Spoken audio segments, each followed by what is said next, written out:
சிம்மராசி அன்பர்களின் 2025ஆம் ஆண்டு ராகு கேது பெயர்ச்சி பலன்களை காணவிருக்கிறோம். அனைவருக்கும் வணக்கம். சஸ்டியன் பக்கத்திற்கு வரவேற்கிறேன். சிம்மராசி அன்பர்களே, அஷ்டமத்தில் இருந்து வந்த ராகு பகவான் 7ஆம் இடமான கலத்திர ஸ்தானத்திற்கு வருகிறார். 2ஆம் இடத்தில் இருந்த கேது பகவான் ஜென்மத்திற்கு 1ஆம் இடத்திற்கு வருகிறார். ஆரோக்கியத்தை சற்று கவனமாக பார்த்து கொள்ளவும். ஏனென்றால் சனி பகவானும் அஷ்டமத்தில் இருப்பதனாலே பண வரவு எதிர்பார்த்த அளவு கிடைக்காது. கணவன் மனைவிக்குள்ளாக சிறு சிறு பிரச்சனைகள் வந்து மறையும்.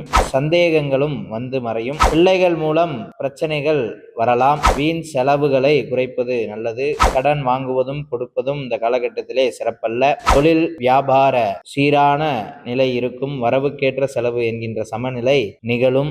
உடல் சோர்வு, மனச்சோர்வு இந்த காலகட்டத்திலே அதிகரிக்கும். வேலையில் அதிகமான கவனம் தேவை. மேலதிகாரியையும் கீழே வேலை பார்ப்பவர்களையும் அனுசரித்து செல்வது நன்றாக இருக்கும். மாணவர்கள் படிப்பில் மட்டும் கவனம் செலுத்தினால் சிறப்பாக அமையப்பெறும். ஞாயிற்றுக்கிழமை சூரியன் வழிபாடும் சிவபெருமான் வழிபாடும் உங்களுக்கு இந்த ராகு கேது பயிற்சியை நன்மையாக மாற்றித்தரும். நன்றி, வணக்கம்.